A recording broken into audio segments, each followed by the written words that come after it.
बिस्मिल्लाहिर्रहमानिर्रहीम। Breaking news, Israel की गजा पर जारहाना बमबारी और फलस्तीन के छोटे छोटे बच्चों की लाशों के छोटे टुकड़े हवा में 50 मीटर दूर तक उछलने के बाद मुस्लिम के तमाम मुस्लिम ममालिक की गैरत की ताजा खबरें। सबसे पहले सुनते हैं हाइलाइट्स।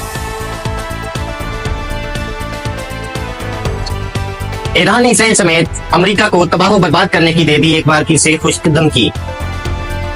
हाईलाइट चमन करते हैं पाकिस्तान से, जहां पर गजा के मामले में पाकिस्तान ने इसराइल से बदले की ठान ली है और जल्द एक मिली नगमा लॉन्च करने का फैसला किया है, जिसका उन्वान होगा इसराइल जा जा फलस्तीन से चले जा। हम आला नस्ल के सालम बकरे का सोने के वक्त में लिपटे दम पुख्त खाकर सो गए हैं, अब हमें बदरों हुनैन के किस्से भी नहीं जगा सकते।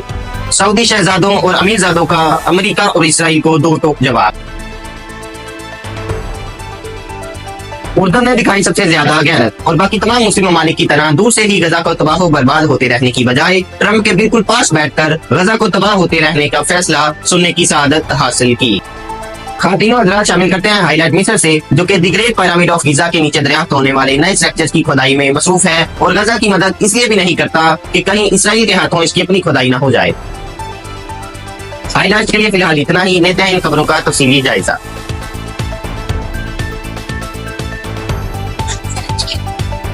ईरान ने हमेशा की तरह जुर्रत का मुजाहरा किया और इसराइल और उसकी फौज को तबाह बर्बाद करने की एक बार से फिर दे दी खुश्क धमकी। याद रहे कि इस धमकी में जुर्रत का गीलापन मात्रा में काफी कम है। पूरा मुस्लिमों का कहना है कि इसराइल 15 माह ग्राउंड ऑपरेशन और फलस्तीनियों की नस्लकुशी के बाद भी अगर अभी बाज ना आया तो अब हम बाज नहीं रहेंगे, पीछे नहीं हटेंगे, जुर्रत का मुजाहरा कर देंगे। एक बार फिर से खुश्क धमकी देते हुए कहा है कि हम जुर्रत का मुजाहरा कर देंगे और अगली नमाज इसराइल में हाथ छोड़कर पढ़ेंगे और अब की बार मातम का समा इसराइल से होगा, जिसे देखकर अमेरिका को चाकुयां ब्लेड मार देगा।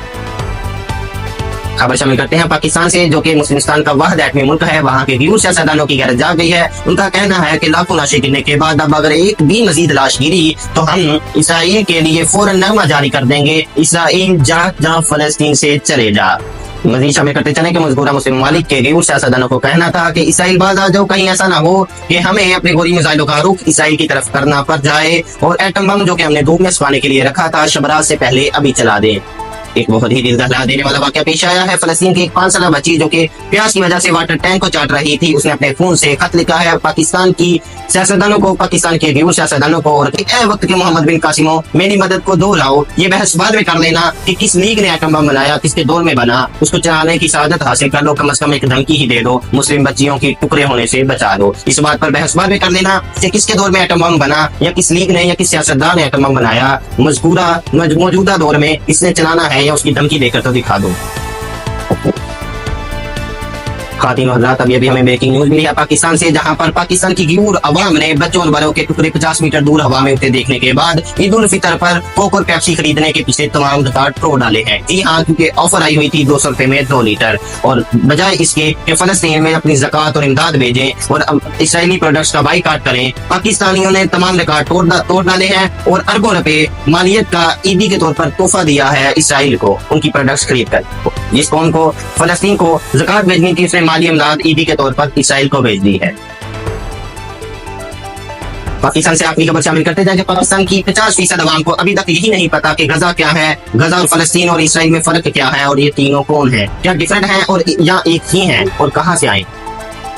सऊदी अमीरजादों और शहजादों को कहना था कि हमें इस बात से फर्क नहीं पड़ता कि 5 साल बच्ची जो है वो प्यास की शिद्दत से वाटर टैंक को चाटते हुए मर जाए, हम तो अपने ऊँटों को भी सोने का दांत लगवाने में मसरूफ हैं। 10 साल बाद होने वाले फीफा वर्ल्ड कप की तैयारी में मसरूफ हैं, इसलिए हम उनकी चीखों पुकार नहीं सुन सकते। हम तो सोने के वक्त में लिपटे हुए आला किस्म के ऊँट और दम पुख्त खा रहे हैं बकरे के, हमें इस बात से फर्क नहीं पड़ता। हमारे चूल्हे जल रहे हैं, हमारी अयाशियाँ, हमारे जो डायमंड्स हैं और हमारे डिफरेंट फंक्शंस हैं। इसके अलावा सऊदी अरब नित नए फंक्शंस अरेंज करने में मसरूफ है, हम डांसेस की क्लासेस भी जारी हैं। खबर ले आते हैं उर्दन से, जहां पर तमाम मुस्लिम ममालिक के बरअक्स वहां के सदर ने ट्रंप के बगल में बैठकर ये सुनने की सआदत हासिल की है कि हम गजा को यूं ही तबाह होता रहने देंगे, और उर्दन के सदर ने चुपका रोजा रखा हुआ था और जरा गैरत का मुजाहरा ना करते हुए बोला नहीं, क्योंकि उसके चुपका रोजा टूट जाएगा। उसने कहा कि ट्रंप बादशाह का शोक सलामत रहे, ये फलस्तीन और बहुत।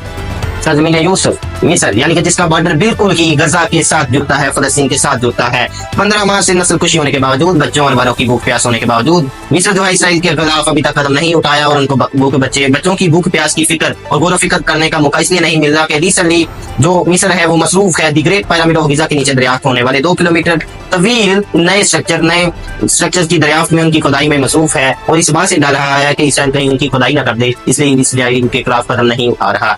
वो अकेले या तमाम मुस्लिम ममालिक में मुतहिद होकर इसराइल के खिलाफ बुज़दिलाना तौर पर इसलिए कदम नहीं उठा रहे कि कहीं इसराइल इनकी खुदाई न करते। और सबका यही कहना है कि हमने बुज़दिली का रोजा रखा हुआ है, कहीं टूट ना जाए, इसराइल बादशाह का शौक सलामत रहे, फलस्तीन और बहुत।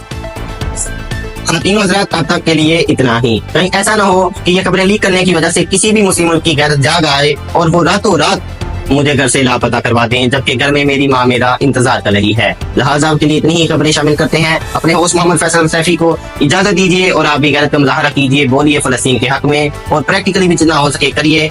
अपने होस्ट मोहम्मद फैसल सैफी को इजाजत दीजिए, फिर मिलेंगे अगली वीडियो में। आप लोग भी गैरत का मुजाहरा करें और इल्तमास है कि सब्सक्राइब का बटन दबा दें और वीडियो को लाइक और शेयर कर दें। जज़ाकल्लाह खैरा।